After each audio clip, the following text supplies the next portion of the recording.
Assalamualaikum warahmatullahi wabarakatuh. Salam sehat untuk kita semua. Saya Nur Tasya.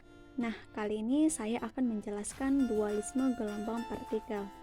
Nah, adapun sub dari materi tersebut yaitu yang pertama, teori de Broglie, yang kedua, eksperimen Davison-Germer, yang ketiga, paket gelombang, dan yang keempat, prinsip ketidakpastian Heisenberg. Nah, langsung saja kita masuk ke materi yang pertama, yaitu teori de Broglie. Secara teori, dinyatakan bahwa cahaya dipancarkan dalam waktu terbatas sebagai paket gelombang, dan interaksinya dengan materi yang dinyatakan dalam indeks bias. Selain teori undulasi, juga dikenal teori korpuskuler yang menganggap cahaya sebagai partikel. Nah, pada awal perkembangannya, teori korpuskuler tidak didukung oleh fenomena alamiah yang dapat diamati dalam kehidupan sehari-hari, sehingga tidak populer pada konsep fisika klasik. Namun, pada perkembangan fisika modern, ternyata teori korpuskuler dapat digunakan untuk menjelaskan efek fotolistrik dan efek Compton. Beberapa gejala fisika lainnya yang harus menjelaskan perilaku cahaya atau seperti partikel. Nah, partikel di sini disebut sebagai zarah. Nah, jadi cahaya memiliki dua penampilan, sehingga diperkenalkan istilah dualisme cahaya. Nah, berdasarkan berbagai fenomena timbal balik di alam dan fenomena dualisme cahaya, de Broglie memikirkan tentang dualisme partikel, yaitu jika cahaya dapat berperilaku sebagai zarah, apakah ada kemungkinan bahwa sebuah zarah juga dapat memiliki gejala yang dapat diterangkan dengan menganggap bahwa zarah itu berperilaku sebagai gelombang? Nah, Louis de Broglie mencoba melihat kemungkinan berlakunya paham dualisme untuk zarah seperti elektron, proton, neutron, dan sebagainya.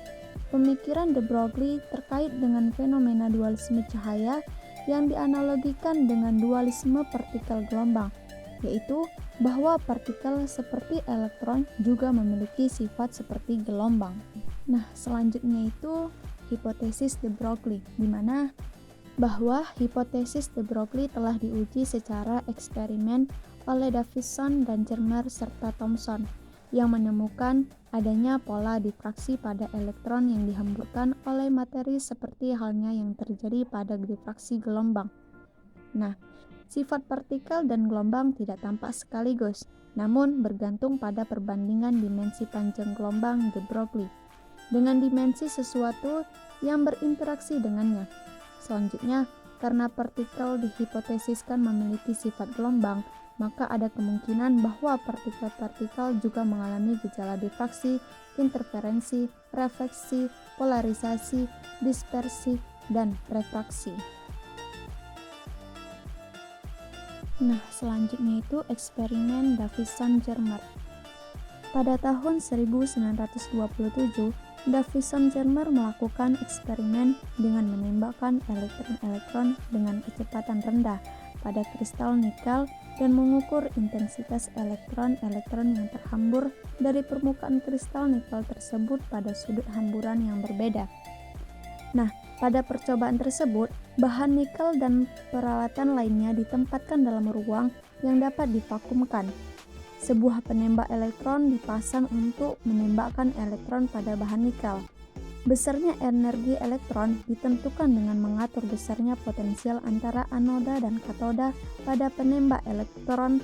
Nah, elektron yang dihamburkan oleh sasaran ini kemudian dikumpulkan oleh kolektor, yang juga difungsikan sebagai detektor arus elektron.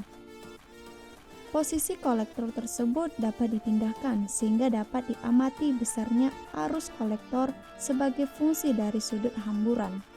Nah, selanjutnya itu paket gelombang. Konsep paket gelombang sangat penting dalam mekanika kuantum karena kemungkinan rekonsiliasi ketidaksesuaian perilaku materi dan radiasi. Nah, paket gelombang adalah sebuah gelombang yang berada pada daerah tertentu yang terbatas. Paket gelombang dapat dibentuk dengan memadukan beberapa gelombang yang memiliki amplitudo dan bilangan gelombang yang berbeda. Nah, selanjutnya itu prinsip ketidakpastian Heisenberg. Jika momentum dapat ditentukan secara akurat, maka posisi partikel tidak dapat ditentukan.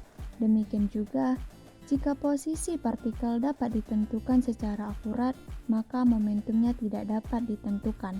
Nah, prinsip tersebut dikenal sebagai prinsip ketidakpastian Heisenberg.